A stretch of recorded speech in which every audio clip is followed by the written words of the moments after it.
Brother మీ పేరు చెప్పండి, మీరు ఏం వర్క్ చేస్తారు, ఎన్ని సంవత్సరాల నుండి చేస్తారు? నా పేరు సిహెచ్ రవి. నేను వెంబా డిపోలో గత 26 సంవత్సరాలుగా ఇక్కడ కండక్టర్గా విధులు నిర్వహిస్తున్నాను. ఓకే, సో ఏంటి మీరు సమ్మెకు దిగడానికి గల కారణం ఏంది? ఇప్పుడు పక్కనున్న ఆంధ్రప్రదేశ్ వాళ్ళు చెప్పినట్టుగా 6 నెలల లోపు ప్రభుత్వంలో విలీనం చేశారు. ఇక్కడ మాత్రం వీళ్ళు వచ్చి 2.5 సంవత్సరాలు అవుతుంది, ఇంకా విలీనం జరుగుతలేదు. ఇప్పుడు మేనిఫెస్టోలో పెట్టిందే మీరు అడుగుతారు కదా, మళ్ళీ కమిటీ ఎందుకన్నా? ముఖ్యంగా ఇక్కడ గుర్తుంచుకోవాల్సినటువంటిది ఏంటంటే, ప్రభుత్వము ఎప్పుడైతే మీరు ప్రతిపక్షంగా ఉన్నారో అప్పుడు మీరు ప్రభుత్వముకు వ్యతిరేకంగా ఆర్టీసీ కార్మికులకు సపోర్ట్ గా ప్రతి సభలో మీరు ఆర్టీసీకి జరుగుతున్నటువంటి అన్యాయాన్ని మీరు గుర్తు చేస్తూ, మేము ప్రభుత్వంలోకి వస్తే మేము ఇది చేస్తాం, ప్రభుత్వం ఎక్కడైతే టిఆర్ఎస్ ప్రభుత్వం ఆపినటువంటి ఏది విలీనం గాని మరియు ఎలక్షన్ల విషయంలో గాని ఏదైతే మీరు మెయిన్ ఎజెండాగా పెట్టి మా ఆర్టీసీ కార్మికులకు దగ్గర అయ్యారో వాటిని మీరు ఎజెండాగా పెట్టారు. కాబట్టి మీరు వచ్చిన తర్వాత ఖచ్చితంగా నెరవేర్స్తారనే ఉద్దేశంతో మీ ప్రభుత్వాన్ని మేము సపోర్ట్ చేసినాం. అది మీరు చేయకపోగా కాలయాపన చేశారు. అది కమిటీలు వేయలేదు. మొన్న పొన్నం ప్రభాకర్ గారు చెప్పినటువంటిది కమిటీ వేసినాము, నడుస్తుంది, నివేదిక ఇచ్చిన తర్వాత మేము చర్చిస్తామని చెప్పినారు. కానీ ఇంతవరకు అసలు కమిటీ వేయలేదు. గత ప్రభుత్వం వేసినటువంటి కమిటీనే వారు సూచించినారు.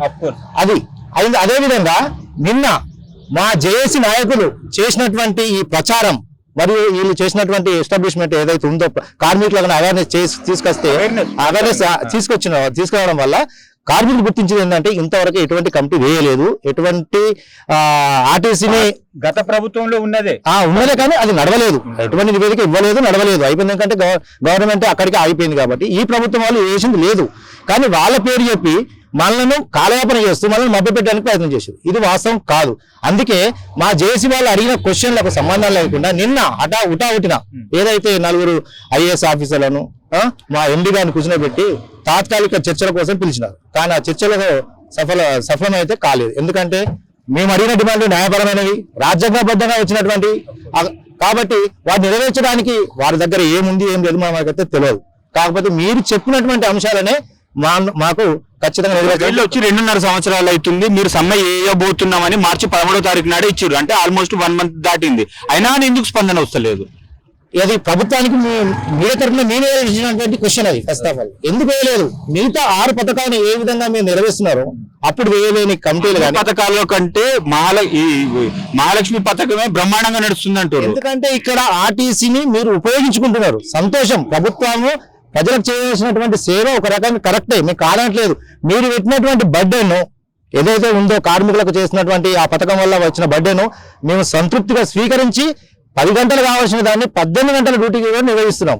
ఎందుకంటే మన విధిలో ఒక భాగంగా నిర్వహిస్తున్నాం. కానీ మాకున్నటువంటి ఆశ ఏంటంటే, మా యొక్క కష్టాన్ని చూసి మీరు ఖచ్చితంగా మాకు ఏదో ఒకటి చేస్తారు. మాకున్నటువంటి న్యాయమైనటువంటి డిమాండ్లు, రాజ్యాంగపరంగా వచ్చినటువంటి డిమాండ్లు ఏదైతే మేము కోరుకునే ప్రభుత్వము మీరు ఎజెండాలో పెట్టి మేనిఫెస్టో పెట్టినటువంటి 2 కోరికలు మీరే నెరవేరుస్తున్నారు. అది చేయలేదు. మాకు రావాల్సినటువంటి 2015 నుంచి రావాల్సినటువంటి ఏరియాస్, 2017 యొక్క ఏరియాస్, అదేవిధంగా 2021, 2024 రాజ్యాంగబద్ధంగా వచ్చినటువంటి మా హక్కది అది నెరవేర్చలేదు. ఎందుకు నెరవేర్చలేదు? మరి కార్మికులు ఏం అడగలేరైనా, అడుగుతలేరైనా, వీళ్ళ యూనిటీ లేరైనా? ఇప్పుడు తెలుస్తుంది కదా యూనిటీ ఎంతవరకు ఉందని. ఇప్పుడు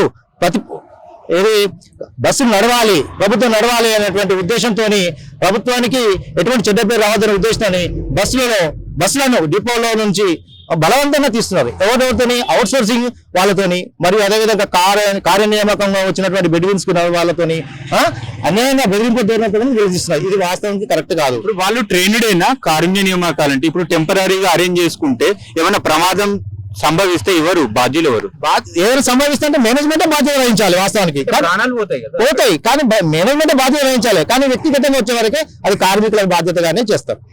ఎవరైనా అంతే చేస్తారు, దాన్ని భరించాల్సింది కాదు. కానీ కార్మికులే అవేర్నెస్ కావాలి. కార్మికులే దాన్ని అర్థం చేసుకొని స్వచ్ఛందంగా సంస్థకు కానీ ఇటు కార్మిక సంక్షేమం కానీ సమ్మెలో పాల్గొని అన్ని హక్కులను సాధించే దిశగా కోరాలని విజ్ఞప్తి. యూనియన్ అనేది కార్మికుల కనీస హక్కు, మినిమం. ఎందుకంటే యూనియన్లు కూడా లేకుండా గత ప్రభుత్వంలో చూసాము. ఇప్పుడు కనీసం వీళ్ళు వచ్చి కూడా 2.5 సంవత్సరాలు అవుతుంది. యూనియన్ మీద ఎందుకు దృష్టి పెట్టలేకపోతుంది? ఎక్కడ ఫెయిల్ అవుతుంది వ్యవస్థ? అయితే రాజ్యాంగబద్ధంగా వచ్చినటువంటి ఎలక్షన్ అనేటువంటిది రాజ్యాంగబద్ధంగా వచ్చింది. ఏ సంస్థలోనైనా ప్రభుత్వంలోనైనా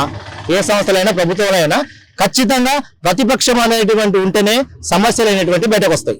అదే విధంగా ఇక్కడ కూడా మా సమస్యలు ఆర్టీసీలో ప్రతి 2 సంవత్సరాలకు ఒకసారి ఖచ్చితంగా ఎలక్షన్ జరగాలి.